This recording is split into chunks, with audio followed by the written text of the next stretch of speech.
Hitler से appointment लेने की इन्होंने बहुत कोशिश करी, बड़ी मुश्किल से इनको अपॉइंटमेंट मिली। जब ये जाके वहां बाहर ड्राइंग रूम में बैठे तो अचानक एक आदमी आया, मतलब हिटलर आए और आके बोले, हेलो मैं हिटलर हूं, और अपना हाथ मिलाने के लिए आगे बढ़ाया।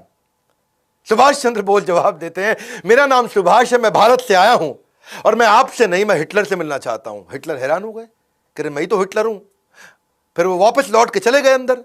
अंदर से एक दूसरा आदमी आता है, फिर आके हाथ मिलाता है, हेलो मैं हिटलर हूं, बताइए। तो सुभाष चंद्र बोस फिर खड़े हो गए, नमस्कार मैं सुभाष चंद्र बोस भारत से आया हूं, मुझे आपसे नहीं, मुझे हिटलर से मिलना है। सब हैरान हो गए, अरे ये क्या चक्कर है, हिटलर तो आए मिलने के लिए। सुभाष चंद्र बोस ने मना कर दिया मिलने के लिए, बोले मैं हिटलर से मिलना चाहता हूं।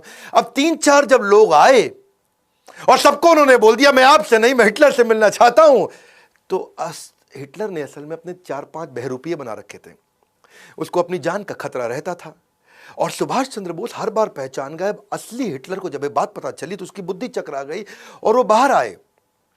उनके लिए यह पहली बार हुआ पूरी पृथ्वी पे कि किसी आदमी ने पहचान लिया कि यार ये तो असली हिटलर नहीं है।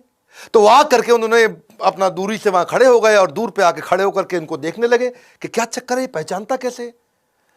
तब सुभाष चंद्र बोस खड़े हो गए और दूर से खड़े हो गए हिटलर उनको बोले कि बताइए क्या बात है, क्यों मिलना चाहते हैं। और तभी सुभाष चंद्र बोस मुस्कुरा के आगे बढ़े, बोले नमस्कार मैं सुभाष चंद्र बोस भारत से आया हूं, मैं आपका बहुत धन्यवाद करना चाहता हूं हिटलर कि आपने मुझसे मिलने का मुझे ये अवसर दिया। हिटलर हैरान, क्या पहचान गया ये, अब बिल्कुल ठीक पहचाना। पूछा कि भाई तुमने मुझे पहचाना कैसे, सारी बात छोड़, पहले ये बताओ पहचाना कैसे, आज तक दुनिया में कोई पहचान नहीं पाया। मेरे यही सारे कॉपी जो मेरे हिटलर के होते हैं ये दुनिया भर में घूमाते हैं, सारे काम कराते हैं, तुमने पहचान लिया।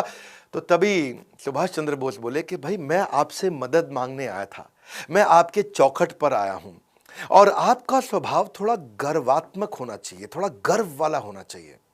और आप आके पहले हाथ बढ़ा देते थे कि मैं हिटलर हूं बताइए। तो मैं उसी से समझ गया कि हिटलर के पास एक किसी पराधीन देश से, भारत जो कि परतंत्र है, वहां से कोई मदद मांगने आया। तो आपके चेहरे में वो गर्व नहीं दिख रहा था, तो आपके जो कॉपी थे वो राइट बिहेवियर नहीं डिस्प्ले कर रहे। और हिटलर की बुद्धि चकरा गई, बोला ऐसा इंटेलिजेंट आदमी कभी नहीं देखा, इसको क्या बोलते हैं एक्यूरेट जजमेंट। और इसके बाद इस मुलाकात से हिटलर इतना प्रभावित हुआ कि जो युद्ध बंदी इन्होंने बना रखे थे, युद्ध बंदी जो 4000 इन्होंने अंग्रेजों से जीते थे, उनको उन्होंने फ्री कर दिया और वो वहां से आजाद हिंद फौज में ज्वाइन किए नेताजी सुभाष चंद्र बोस के साथ में। हिटलर ने इनको हेल्प करी और इन्हें कहा कि देखो अगर आप आगे बढ़ना चाहते हो, जीतना चाहते हो, भारत जर्मनी से बहुत दूर है और जापान एक्सेस पावर है, हम लोग के साथ की पावर है। मैं जापान में बात करवा देता हूं, आपकी कुछ सिस्टम्स तय करते हैं कि मैं आपको जापान भेजता हूं यहां से और वहां से आप टीम बनाई, क्योंकि जापान आपकी मदद करेगा, जापान हम लोग के साथ का है और जापान भी अंग्रेजों के खिलाफ है। तो ये बड़ा मुस्कुराया, इनको बहुत अच्छा लगा। तो हिटलर ने इनके लिए बहुत अच्छा अरेंजमेंट किया। आप समझ सकते हैं, बाकी लोग भारत में ज़्यादा पढ़े लिखे नहीं थे, लेकिन ये दुनिया भर में इंटरनेशनल अलायंसेस बिल्ड कर रहे थे।